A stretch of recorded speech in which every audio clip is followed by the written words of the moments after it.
नमस्कार। आज का विषय है माता का अंचल। इस पाठ पर आधारित प्रश्नोत्तर।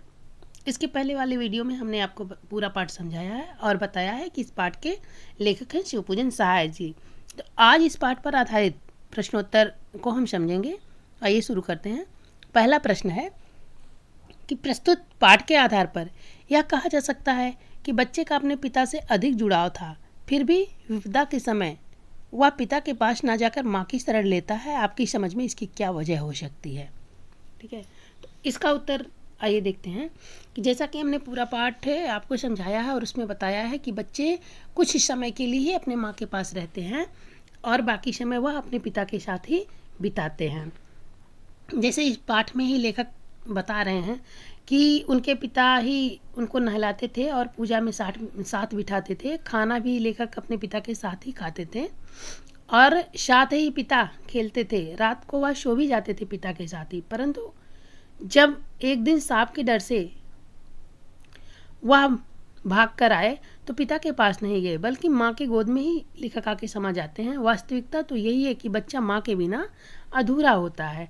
बच्चा जो सुरक्षा अपनी माँ के गोद में, अपनी माँ की ममता भरी गोद में महसूस करता है, वैसी सुरक्षा उसे कहीं और नहीं मिल पाता है, ऐसा वह महसूस करता है। यही कारण था कि विपदा के समय भी वह अपनी माँ के गोद में ही शरण लेता है, ना कि पिता के गोद में। ठीक है। अब दूसरा प्रश्न है कि आपके विचार से भोलानाथ अपने साथियों को देखकर सिसकना क्यों भूल जाता है? आपके विचार से इसलिए भूल जाता है, जैसा कि पूरा पाठ हमने समझाया उसमें आपको बताया है कि जब वह घर में रहता है तो उसकी माँ उसे ज़बरदस्ती करती है और उसके सर पर तेल रख कर उसकी मालिश करती हैं, चोटी गूंथती हैं और तब उसको जा कर के छोड़ती हैं। ठीक है। और फिर क्या करती हैं, माथे पर नज़र का एक काला टीका लगाकर, फूलदार लट्टू बांध कर, ठीक है, जबरन कुर्ता टोपी पहनाकर छोड़ती हैं। इस प्रकार माँ के हट से तंग आकर बच्चा प्राय सिसकने लगता था और जब वे बाबूजी की गोद में सिसकते हुए बाहर जाते थे, लेकिन बाहर आते ही जब अपने साथियों को खेलते देखता है बच्चा तो उसका मन भी चंचल हो जाता है, खेलने के लिए तत्पर हो जाता है। ठीक है, आतुर हो जाता है। तब वह अपने साथियों के साथ खेलने लगता और खेलते समय वह सिसकना भूल जाता था। हमारे विचार से वह खेलने का अवसर पाकर, जो खेलने का उसे समय मिल जाता था, बच्चों की जो टोली मिल जाती थी, उनको पाकर के वह सिसकना भूल जाता था। अब तीसरा प्रश्न है कि आपने देखा होगा कि भोलानाथ और उसके साथी जब तक खेलते खाते समय किसी ना किसी प्रकार की तुकबंदी करते हैं। आपको यदि अपने खेलों आज से जुड़ी तुकबंदी कुछ याद हो तो लिखिए। यहाँ आपको लिखना है। पाठ पर आधारित हमने आपको जैसे समझाया है, बच्चे खेलते समय तुकबंदी करते थे। राम की चिड़िया, राम जी की चिड़िया, राम जी का खेत और छाको चिड़िया घर घर पेट। ठीक है। तो इस प्रकार से खेलते समय तमाम तुकबंदी वाले शब्द बच्चे यूज करते हैं, मतलब प्रयोग में लाते हैं और कहते हैं। आइए चौथा प्रश्न देखते हैं। चौथा प्रश्न है कि भोलानाथ और उसके साथियों के खेल और खेलने की सामग्री आपके खेल और खेलने की सामग्री से किस प्रकार से भिन्न है, मतलब किस प्रकार से अलग है? तो इसका उत्तर होगा बच्चों कि जैसे देखिए, भोलानाथ और उसके जो साथी थे उनके खेलने की सामग्री जो थी उनमें देखिए दुकानों का खेल खेलते थे, बारात का खेल खेलते थे और दुकानों के खेल में वे मिठाई की दुकान पर मिट्टी के लट्टू, पत्तों की कचौड़ियाँ, गीली मिट्टी की जलेबियाँ, जस्ते के पैसे, पानी का घी और दूध का धूल का पिसान, दिए की तराजू, बालू की चीनी बनाकर उसका प्रयोग करते थे और ऐसा खेल खेलते थे उस समय के बच्चे। ठीक है। और जब बारात का खेल खेलते थे तब क्या खेलते थे, कनस्तर का तंबूरा बनाते थे, अमोले को घिसकर बनाई गई सहनाई, टूटी चूहेदानी की पालकी और खटोली की डोली उस समय बनाई जाती थी। कहने का तात्पर्य यह है कि भोलानाथ और उसके साथियों के खेल दैनिक जीवन की घटनाओं से जुड़े होते थे तथा उनकी खेल सामग्री में सामान्य चीज़ें हुआ करती थी जो उन्हें सुलभता से मौजूद हो जाती थी। ठीक है, खेलते समय जो भी मौजूद हो जाती थी सुलभता से, और उसी को वो अपना खेल बना करके खेलने लगते थे। और आज क्या है, ठीक है, आज जो हमारे खेल हैं उसमें देखिए क्रिकेट है, क्रिकेट के बैट रहते हैं, गेंद रहते हैं, विकेट रहते हैं, पैड रहता है, हेलमेट रहता है। इस प्रकार से आज की सामग्री और तब की सामग्री में बहुत सारा भिन्नता है। अब पांचवा प्रश्न है कि पाठ में आए ऐसे प्रसंगों का वर्णन कीजिए जो आपके दिल को छू गए हों। तो दिल को छूने वाले बहुत से प्रसंग पाठ में आए हैं, जैसे देखिए, जब बच्चा अपने पिताजी की लंबी लंबी मूछों को उखाड़ने लगता तब वे बच्चे के हाथों को चूम लेते, लेखक से खट्टा मीठा चुम्मा मांगने लगते थे और अपनी दाढ़ी उसके चेहरे पर चुहा देते। जब उनकी दाढ़ी चुभती तो बच्चा उनका मुंह नोचने लगता था। ऐसा लेखक अपने पिता के बारे में बताए हैं पाठ में, जो आया है, हमने आपको समझाया भी है। और देखिए कि बचपन में जब लेखक के पिताजी रामायण का पाठ करते तब लेखक भी उनकी बगल में बैठे बैठे आईने में अपना मुंह निहारा करते थे। जब वे अपनी ओर पिता को देखते हुए देखते थे तो कुछ लजाकर और शर्माकर मुस्कुराकर आईना नीचे रख देते थे। आईना मतलब जो शीशा होता है, दर्पण जिसे कहते हैं, वह क्या करते थे, लेकर नीचे रख देते थे या बच्चा नीचे रख देता था। छठवां प्रश्न है, इस उपन्यास अंश में 30 के दशक की ग्रामीण संस्कृति का चित्रण है। आज की ग्रामीण संस्कृति में आपको किस तरह से परिवर्तन दिखाई देते हैं, कि तब के ग्रामीण संस्कृति में और आज की ग्रामीण संस्कृति में क्या परिवर्तन आपको दिखाई देता है। तो इसमें बच्चों 30 के दशक की ग्रामीण संस्कृति में जो था उसमें दिखावटीपन का अभाव था, मतलब बनावटीपन कुछ नहीं था उस समय, ठीक है। जो कुछ था वास्तविक था।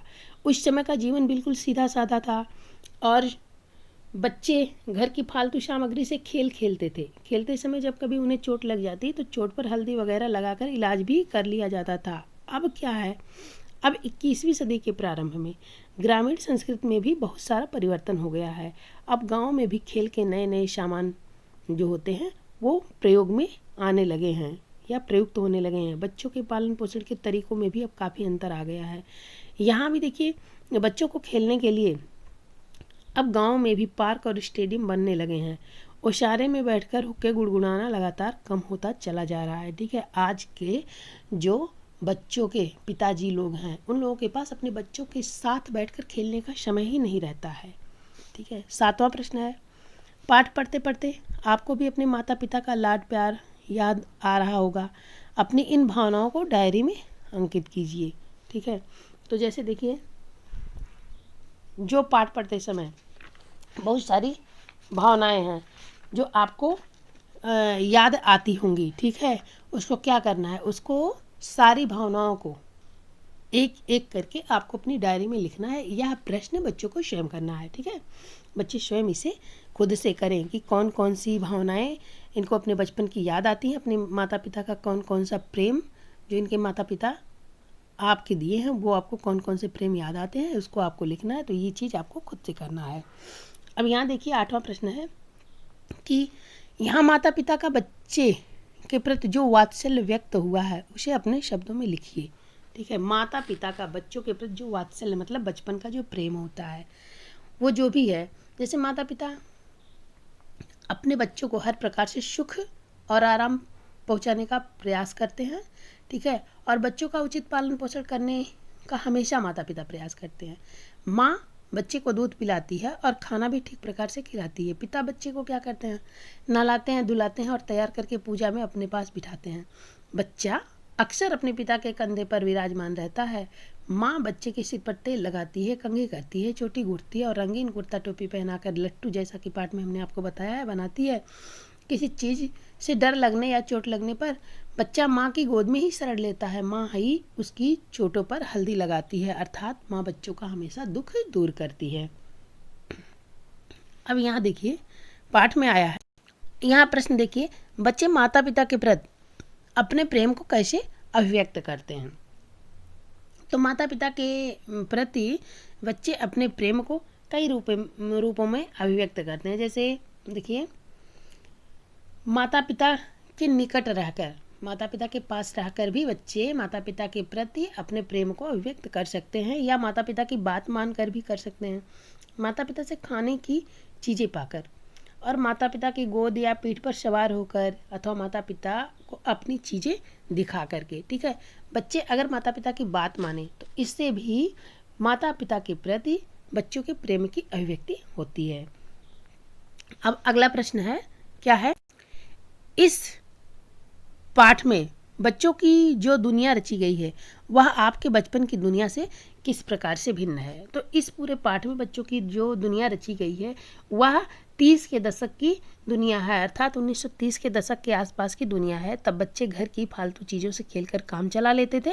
वे अपने प्राकृतिक परिवेश में रहकर खुश रहते थे। आज हमारी दुनिया उस दुनिया से पूरी तरह भिन्न है, मतलब पूरी तरह से अलग है। खेल की सामग्री भी बदल गई है, खाने पीने की चीज़ों में भी अत्यधिक बदलाव आया है। आज की दुनिया देखिए, वो cold drink, pizza, chocolate, video game आदि के इर्द गिर्द में घूमती है, आसपास में घूमती है। आज की दुनिया टीवी और रेडियो, मोबाइल पर आधारित हो गई है। और तब की दुनिया क्या थी, तब के बच्चे थे कि जो चीज़ घर की बेकार चीज़ होती थी उसी से खेल करके अपना समय व्यतीत करते थे और उसी में वो मस्त रहा करते थे। पर आज में और तब में बहुत ही अंतर हो गया है, बहुत ही फर्क हो गया है। ठीक है, इस प्रकार से इस पाठ माता का अंचल नामक जो ये पाठ है, इस पाठ पर आधारित जितने प्रश्न थे, सभी प्रश्नों का उत्तर हमने आपको बताया है और हमें पूरा विश्वास है कि आपको अच्छे से समझ में ज़रूर आया होगा। अब इस पाठ पर आधारित कुछ और अति लघु महत्वपूर्ण जो प्रश्न होते हैं वे बन सकते हैं। जैसे देखिए कि बरामदा, पाठ में आए बरामदा शब्द का क्या तात्पर्य है।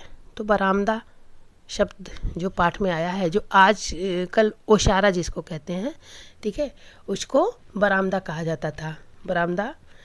अब देखिए, यहाँ देखिए, पाठ में आए अठई शब्द का क्या तात्पर्य है।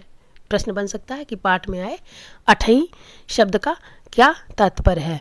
तो अठई शब्द का तात्पर्य है कि कुत्ते के शरीर में चिपके रहने वाले जो छोटे छोटे कीड़े, मतलब जिसे किलनी कहा जाता है, उसको अठई कहा जाता है। ठीक है, और आगे देखिए, चिरौरी, चिरौरी का अर्थ क्या होता है। चिरौरी का अर्थ होता है कि दीनता पूर्वक की जाने वाली जो प्रार्थना अथवा विनती होती है उसको क्या कहा जाता है, चिरौरी कहा जाता है।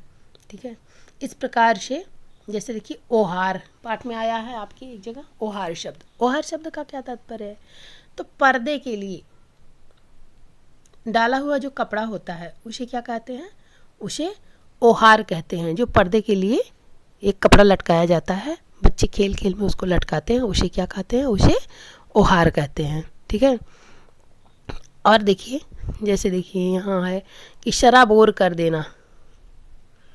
ठीक है, शराबोर कर देना, तेल, कड़वा तेल लगा करके एकदम उसमें क्या करना, चंदोवा क्या कहते हैं, चंदोवा किसे कहते हैं। चंदोवा होता है जो छोटा शामियाना होता है, बच्चे जो लगाकर खेलते हैं, उसे चंदोवा कहा जाता है। और बोथकर, पाठ में आया है बोथकर शब्द। बोथकर शब्द का अर्थ होगा शराबोर कर देना। तो इस प्रकार से इस पाठ पर आधारित जो प्रश्न थे उनका वही उत्तर हमने आपको बताया, और जो कुछ प्रश्न और बन सकते हैं अलग से उनका भी हमने आपको उत्तर बताया। मुझे पूरा विश्वास है कि आपको अच्छे से समझ में ज़रूर आया होगा। तो बच्चों, इस चैनल को अगर आप पहली बार देख रहे हैं तो इसे सब्सक्राइब ज़रूर करिएगा, वीडियो को लाइक करिएगा, अपने दोस्तों में शेयर ज़रूर करिएगा। धन्यवाद बच्चों।